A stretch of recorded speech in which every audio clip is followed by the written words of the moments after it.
Good morning students. Today we start the next section of excretion, that is nephron.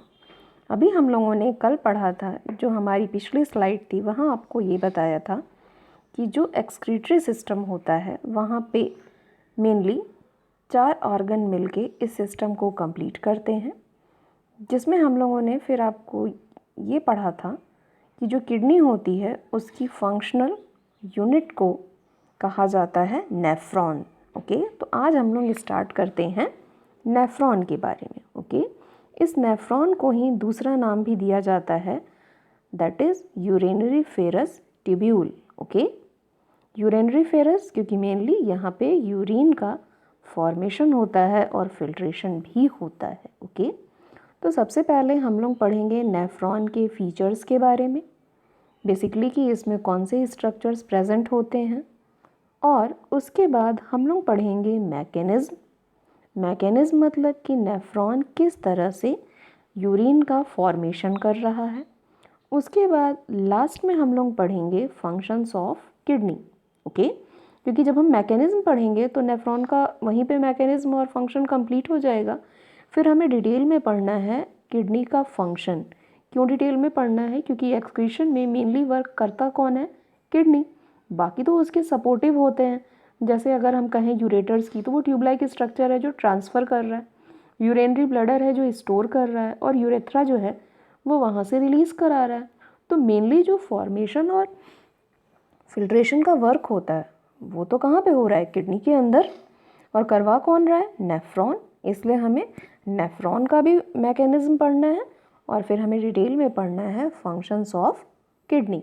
Okay, तो हम start करते हैं सबसे पहले इसके फीचर्स से। ये किसका फीचर है? ये नेफ्रॉन का फीचर है। ठीक है, तो जो नेफ्रॉन होते हैं, सबसे पहली बात तो जो किडनी के अंदर इनका नंबर होता है वो लगभग 1 मिलियन होता है।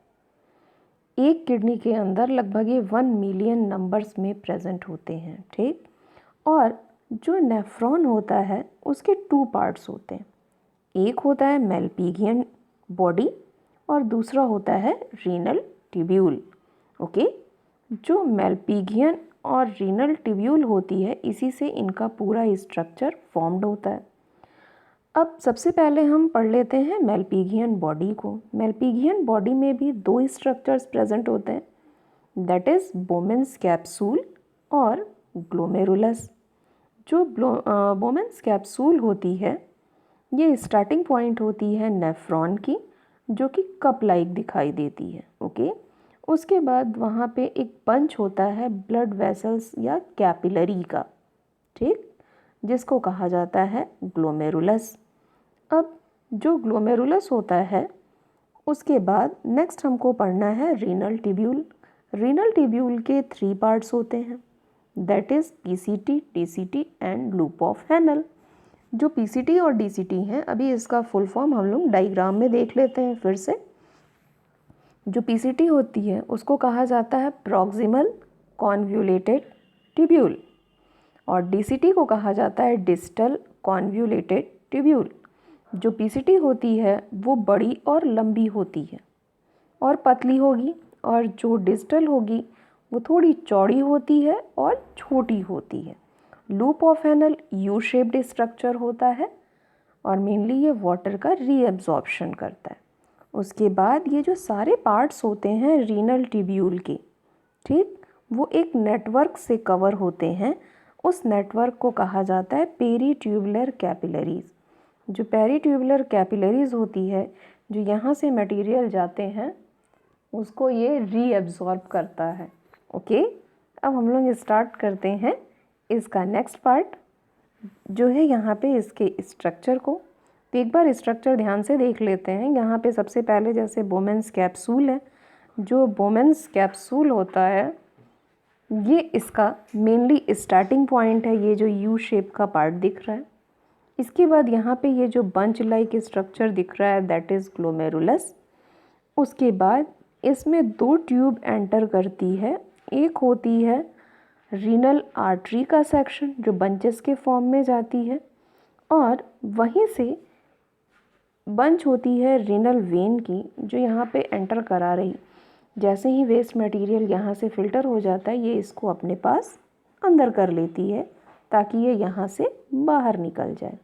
ओके, अब यहाँ पे ये जो ट्यूबुलर फॉर्म कॉम्प्लेक्स में दिख रहा है, ये ट्यूबुलर पार्ट ऑफ नेफ्रॉन है जिसको कहा जाता है पीसीटी, और जो यहाँ पे फॉर्म दिख रहा है इसको कहते हैं डीसीटी, और ये जो लंबा सा स्ट्रक्चर दिख रहा है इसको कहते हैं कलेक्टिंग डक्ट।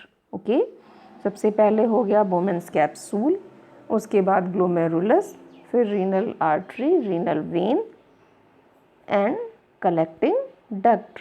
अब हम लोग स्टार्ट करते हैं इसका मैकेनिज्म, कि मतलब जो इसके ये पार्ट्स थे उसमें कौन क्या फंक्शन परफॉर्म कर रहा है। तो ये नेफ्रॉन का फंक्शन समझ लें, या mechanism of urine formation. Okay, अब जब यूरिन का फॉर्मेशन होता है तो वहाँ पे 4 कंपोनेंट्स पार्टिसिपेट करते हैं इस यूरिन फॉर्मेशन में। पहला होता है ग्लोमेरुलर फिल्ट्रेशन, नेक्स्ट होता है रीएब्जॉर्प्शन, थर्ड होता है ट्यूबुलर सिक्रीशन, और चौथा होता है कंसंट्रेशन ऑफ यूरिन। तो सबसे पहले हम बात करते हैं ग्लोमेरुलर फिल्ट्रेशन की। तो यहाँ पे मेनली क्या होता है, जो ब्लड होती है जिसके अंदर नाइट्रोजनस वेस्ट भरा हुआ है और दूसरे वेस्ट मटेरियल हैं, ये ग्लोमेरुलस के अंदर जाता है बहुत सारे प्रेशर के साथ। अब क्योंकि वहाँ पे क्यों प्रेशर क्रिएट होती है, क्योंकि जो एफरेंट होती है, जो एफरेंट आर्ट्रियोल है वो नैरो होती है, ठीक, जिसकी वजह से एक प्रेशर क्रिएट होता है और प्रेशर की वजह से फिल्ट्रेशन हो जाएगी, जिसको कहा जाता है अल्ट्रा फिल्ट्रेशन। ओके, अब हम लोग एक बार डायग्राम के साथ ज़्यादा अच्छे से समझ सकते हैं, तो वापस हम लोग डायग्राम पे आ जाते हैं। अब देखो, जैसे सबसे पहले यहाँ पे ये पोर्शन दिखा रहा है आपको रेड पार्ट में ग्लोमेरुलस का। रेड पार्ट में इसलिए दिखा रहा है क्योंकि यहीं पे सबसे पहले ब्लड एंटर कर रहा है जो कि ग्लोमेरुलर फिल्ट्रेशन का वर्क करेगा। ओके, तो सबसे पहले क्या हो रहा है कि यहाँ पे ब्लड एंटर किया जिसके अंदर नाइट्रोजनस वेस्ट भरा हुआ है, किसके थ्रू आ रहा है, इफ्रेंट के थ्रू आ रहा है। तो जैसे ही यहाँ पे एंटर करेगा तो फोर्स होगा, तो फोर्स की वजह से वो यहाँ से फिल्टर होके आगे की तरफ मूव कर जाएगा। मतलब जो सबसे ज़्यादा फिल्ट्रेशन या कह लें प्राइमरी यूरिन का फॉर्मेशन होता है वो हो रहा है ग्लोमेरुलस की वजह से। और ये कलेक्ट कहाँ पे होगा, क्योंकि ये यू शेप्ड का स्ट्रक्चर होता है जिसको कहा था हमने अभी वहाँ पे बोमेन्स कैप्सूल, ये वहाँ पे फिल्ट्रेट कलेक्ट हो जाता है। और जब ये कलेक्ट हो जाता है पोर्शन, जैसे मेनली यहाँ पे ये कलेक्ट हो गया, अब कलेक्ट होने के बाद इसको नाम दिया जाता है ग्लोमेरुलर फिल्ट्रेट, या इसी को कहा जाता है नेफ्रिक फिल्ट्रेट, या इसी को कहा जाता है प्राइमरी यूरिन। जैसे ही ये फंक्शन कंप्लीट हो जाती है, जो नेफ्रिक फिल्ट्रेट मतलब जो यहाँ से प्राइमरी यूरिन फॉर्मेट हुई है, अब वो इस स्ट्रक्चर्स के थ्रू ट्रांसफ़र होगी जिसको कहा जाता है पीसीटी। देखो यहाँ पे लिखा है ना, प्रॉक्सिमल कॉन्वोल्यूटेड ट्यूब्यूल। जो प्रॉक्सिमल कॉन्वोल्यूटेड ट्यूब्यूल होती है, जैसे ही यहाँ से प्राइमरी यूरिन पास करती है वो वहाँ पे यूज़फुल चीज़ों को रीअब्सॉर्ब कर लेती है। अब यूज़फुल चीज़ें क्या हैं, आप डायग्राम में देखो, यहाँ पे लिखा हुआ है ions, water and nutrients. Okay, तो जितनी भी इस तरह की यूज़फुल चीज़ें होती हैं उसको ये एब्जॉर्ब कर लेता है। एब्जॉर्ब क्यों कर पाता है, क्योंकि यहाँ पे सेलेक्टिव रीएब्जॉर्प्शन होता है। ओके, अब इसके बाद ये सारी चीज़ें जो होती हैं मेनली ये ट्रांसफ़र कर जाती हैं लूप ऑफ हैनल में। ये जो स्ट्रक्चर दिख रहा है ये है लूप ऑफ हैनल। तो लूप ऑफ हैनल मेनली क्या करेगा, जितना भी इनके अंदर एक्वस सॉल्यूशन है, मतलब जो उस वेस्ट में एक्स्ट्रा वाटर है उसको ये रीएब्सॉर्ब कर लेगा। इसके बाद जैसे ही ये डीसीटी के सेक्शन में जाएगा यहाँ से यहाँ, अब फिर यहाँ पे रीएब्सॉर्प्शन होगा किसका, वो वहाँ पे एक प्रॉपर अमाउंट चेक करता है सॉल्ट और वाटर की अमाउंट को। इसलिए मेनली क्या हो गया, ये यहाँ से ये वाला सेक्शन जो है वो ग्लोमेरुलर फिल्ट्रेशन का काम किया, और यहाँ से यहाँ तक का जो सेक्शन आया ये सारी चीज़ें रीएब्जॉर्प्शन कर रही हैं यूज़फुल मटेरियल का। ओके, अब हमें नेक्स्ट पढ़ना है इसका थर्ड पार्ट। थर्ड में लिखा था ट्यूबुलर सिक्रीशन। तो ट्यूबुलर सिक्रीशन क्या होता है? ये मेनली यहीं पे हो रहा है, ये जो इनके डीसीटी का पार्ट दिख रहा है। क्यों? क्योंकि आपको दिखाया था किडनी के स्ट्रक्चर में वहाँ पे एड्रिनल ग्लैंड थी जो कि हार्मोन का सिक्रीशन कर रही थी। तो मेनली ये क्या करते हैं, एक्टिव सिक्रीशन कराते हैं वेस्ट प्रोडक्ट का।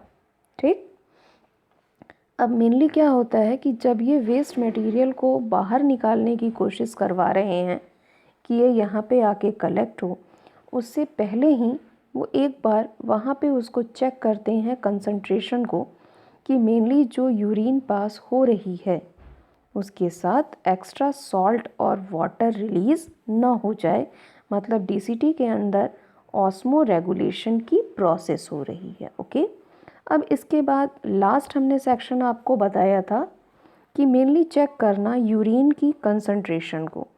जब यूरिन जो रिलीज़ होता है उसमें 75% वाटर कंटेंट होता है नेफ्रिक फिल्ट्रेट से रीएब्जॉर्प्शन के बाद।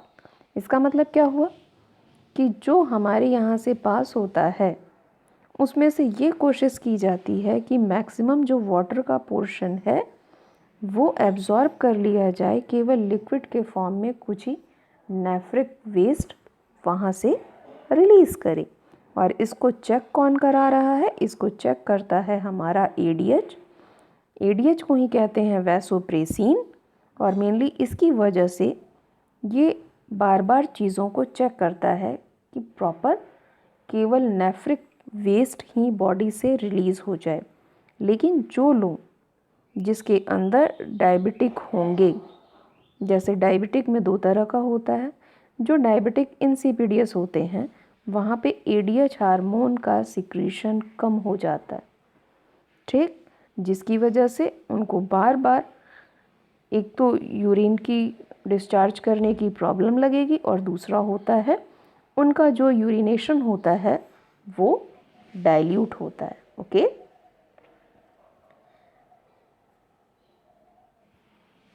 अब हम लोग पढ़ लेते हैं इनके फंक्शन को। फंक्शन किसका? किडनी का। मेनली किडनी क्या फंक्शन परफॉर्म कर रही है? तो सबसे पहले वेस्ट प्रोडक्ट। वेस्ट प्रोडक्ट का क्या मतलब हुआ कि जो किडनी होती है वो नाइट्रोजिनस और अदर वेस्ट प्रोडक्ट का एक्सक्रीशन कराती है। उसके बाद आता है number toxic chemical. Toxic chemical का मतलब होता है कि जो नाइट्रोजिनस वेस्ट होता है मेटाबॉलिक एक्टिविटी के बाद, तो ये सिस्टम उस पर वर्क करता है ताकि सारे के सारे टॉक्सिक मटेरियल को बॉडी से बाहर रिलीज़ किया जा सके। वाटर बैलेंस, इसका मतलब होता है ऑस्मो रेगुलेशन, कि डाइल्यूट यूरिन का ट्रांसफ़र ना हो। ठीक, इसके बाद नेक्स्ट होता है एक्सेस मटेरियल। एक्सेस मटेरियल का क्या मतलब हुआ? इसका मतलब होता है कि जितना भी एलिमिनेशन कर रहे हैं, मतलब elimination of excess water soluble water drugs and other substance, मतलब जितना भी वाटर सॉल्युबल विटामिन है, ड्रग है, अदर सब्सटेंस है, वो एक्सेस अगर बॉडी में हो रहे हैं तो उनको वो एलिमिनेट करा दे, बाहर निकाल दे। नेक्स्ट होता है रेगुलेशन ऑफ सॉल्ट कंटेंट। इसका मतलब ये होता है कि जब वहाँ पे एडीएच वर्क कर रहा है तो वो एडीएच सॉल्ट की अमाउंट को चेक कर रहा है कि वो चीज़ें एक्सेस बॉडी से रिलीज़ ना हो जाए। अब एक बार वापस से आप मैकेनिज़्म समझ लो कि सबसे पहले वहाँ पे जो ब्लड है वो एफरेंट के थ्रू वहाँ पे ग्लोमेरुलस के सेक्शन में एंटर कर रहा है। ग्लोमेरुलस में क्योंकि पतली ट्यूब के थ्रू आ रहा है ये नाइट्रोजिनस वेस्ट वाला ब्लड, तो वहाँ पे प्रॉपर फिल्ट्रेशन होगी, और प्रॉपर फिल्ट्रेशन की वजह से प्राइमरी यूरिन का फॉर्मेशन होगा जो कलेक्ट हो जाएगा बोमेन्स कैप्सूल में। और जब बोमेन्स कैप्सूल में ये एंटर कर जाएगा तो उसके बाद रीएब्जॉर्प्शन की प्रोसेस होती है जो कि मेनली पीसीटी में होती है, लूप ऑफ एनल में होती है और कुछ पोर्शन होता है डीसीटी में। फिर डीसीटी में ही हार्मोनल सिक्रीशन हो रहा है जिसकी वजह से ऑस्मो रेगुलेशन हो रहा है, और उसके बाद लास्ट में जो कलेक्टिंग डक्ट होती है वहाँ पे ये चीज़ें कलेक्ट हो जाती हैं। Okay, thank you, that's all for today.